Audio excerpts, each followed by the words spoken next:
Welcome to the Lust Loop. I'm Mac. If it's your first time here, if you are returning, welcome back. Happy to have you. It's been almost a week since my last video, and within that week, I have it seems to just be getting more busy, you could say. I'm not even gonna put it like that.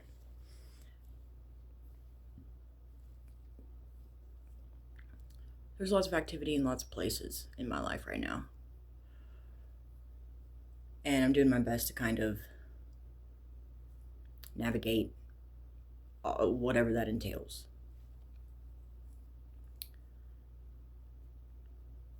This week, it kind of came to my mind at different points.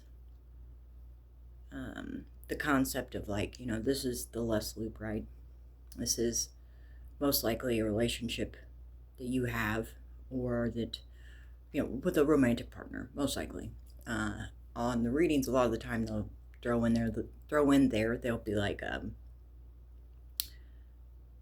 this could be a boss, this could be a family member, this could be cousin, so on and so forth. But I really think the large amount, the bigger number of the couples involved in a karmic connection are most likely romantic relationships. Could be wrong. If you got a number and you can prove me wrong, please do. But there are other relationships, other connections in your life that are going to be considered karmic. I guess the one that I'm observing as, I'm getting tongue-tied.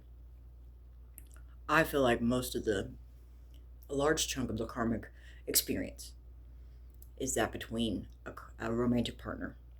But you have lots of connections with people. You have lots of soul, how does he put it? Steve's love tarot. Soul ties.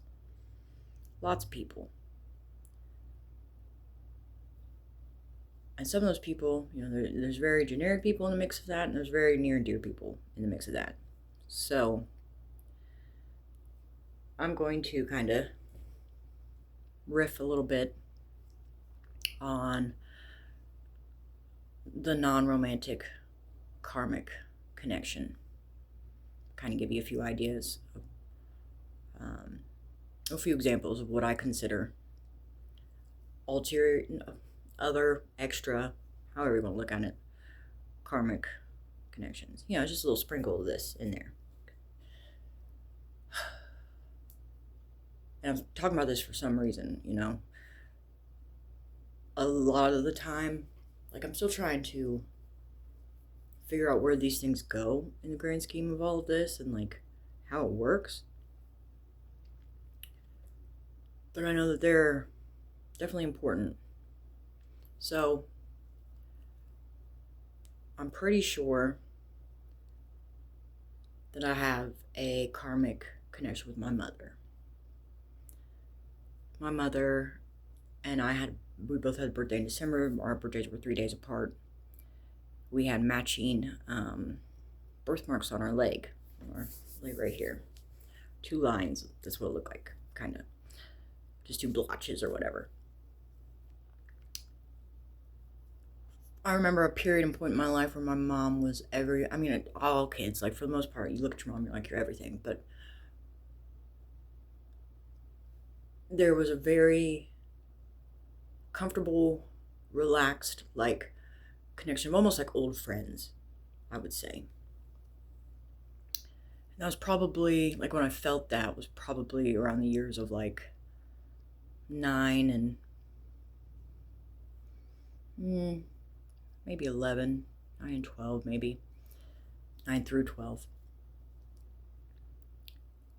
And we had, our fair share of experiences with one another that were beautiful and also completely broke us.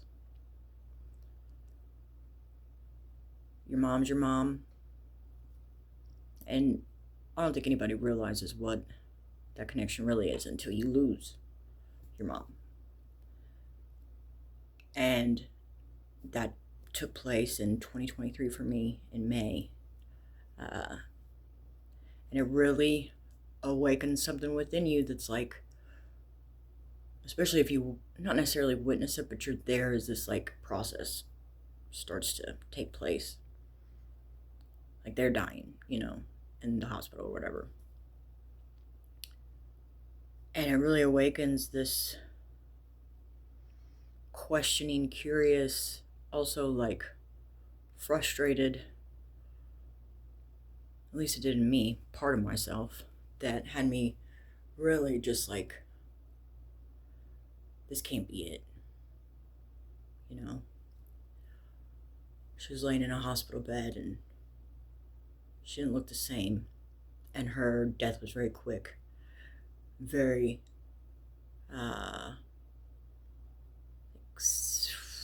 full force, like, trauma. Just because, like, she wasn't like an injury or anything. Just kind of came up out of the blue. Her psyche, her mental, just, and that took off. And I don't know exactly where she was at this point in her life, like, because she wasn't there. It was somebody else, and just frantic.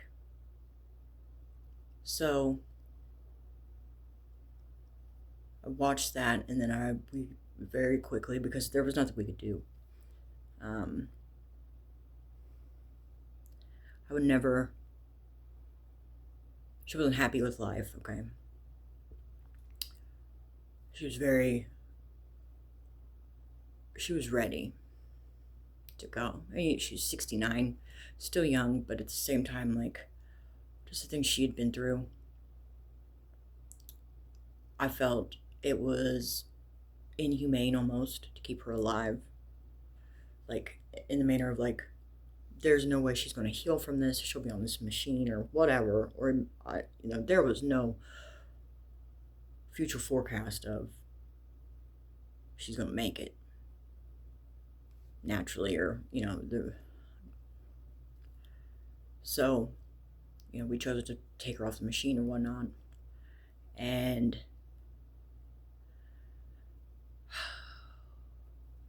it's a whole different energetic experience. Because I can see some things. I can't say I've seen, like, glimpses of her, but then there's like a different one, different her. And in a lot of my readings, the thing is just like, I'm not gonna be like, oh, some would say that I let my readings rule my life, but no, like, I experience these things. And it just so happens like it links up with this stuff.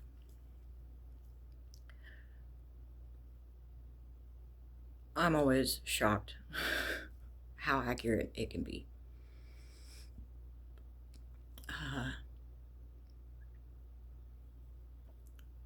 Easter of 2023, roughly a month before my mom passed, my daughter and I went to church at a spiritualist church, and they went through everybody everybody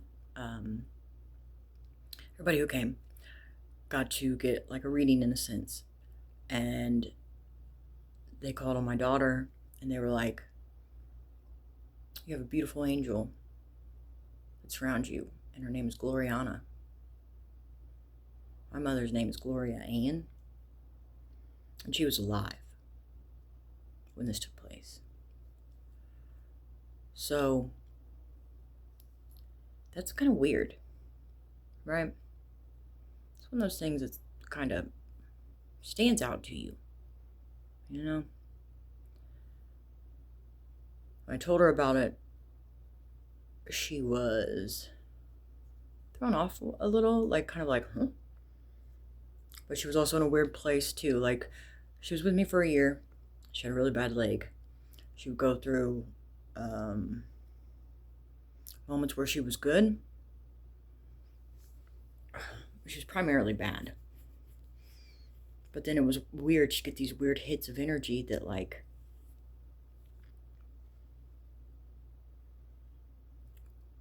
she had this strength that I had not seen in a while. It was just a weird shifted energy in her.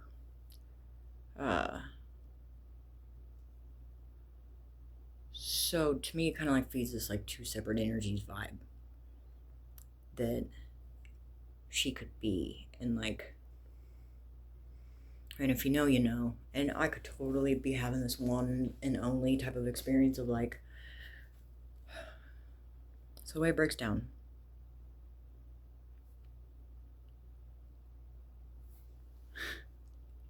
The collective of people who are watching these tarot readings, they've awakened. Their lights turned on. And because of that, energies are drawn in like a moth to a flame, right? And these are energies, when they say that in the readings, they're not talking about people for the most part. They're talking about energy we can't see. So people, spirits that want to connect with us, and they want to come to these agreements and these contracts where these spirits can live through us.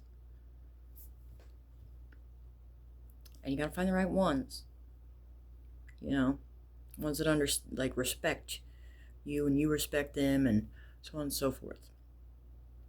That's what tarot really is. It's crazy. It took me a while to figure that out. But I mean, when they are talking about like your partner and stuff, they can be talking about another person, okay, and their energy, because our energy travels. Like, I think I've spoken on it at some point in one of my videos, maybe not. Yeah, that it travels during whenever, like when you're awake, when you're asleep. Just you gotta see if you're on autopilot or not.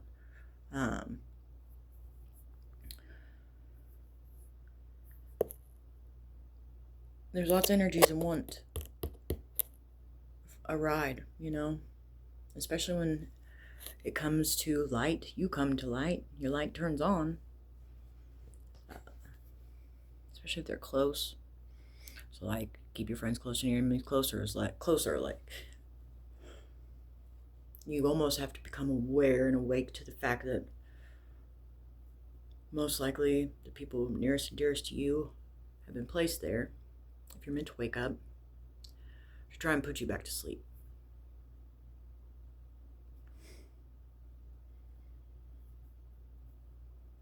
So different things in your life will happen, situations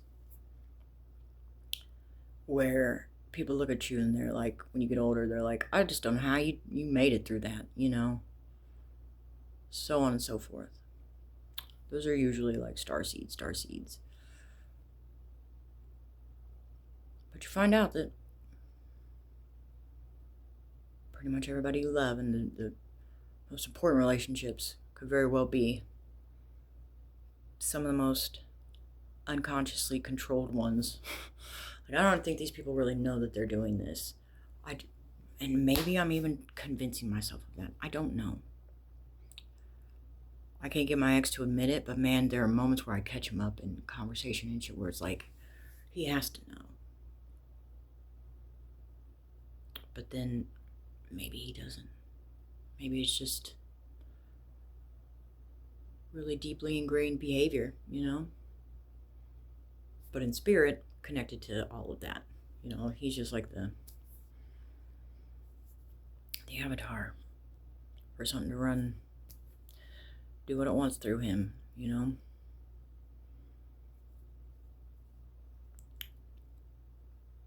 They say that your mother, I mean, it's one of your first karmic relationships, I'm pretty sure.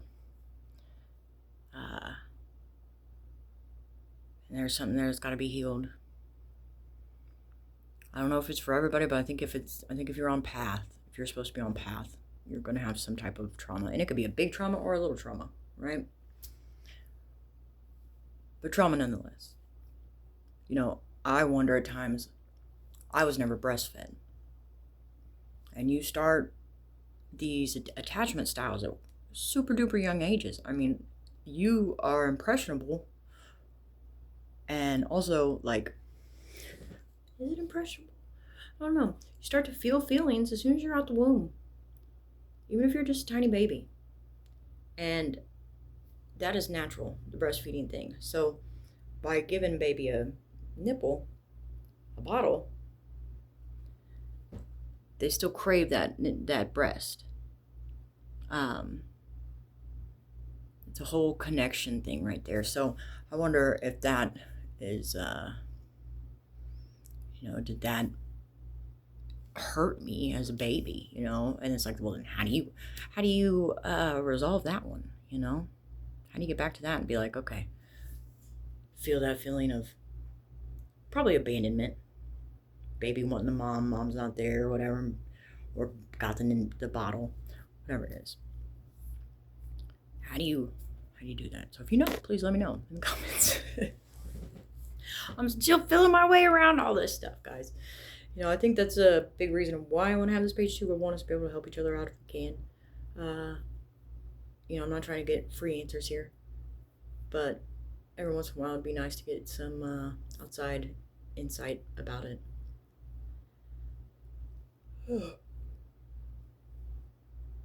Well, I'm tired tonight. I am going to leave this one here, and then in the next video I will get into some more of the karmic connections that I know. So you gotta mend it. You have to resolve it. You have to get that part of you back. It's like a game of lost and found kind of thing. A little bit of tag in there too. So this is one of my big ones. It's one of my big ones.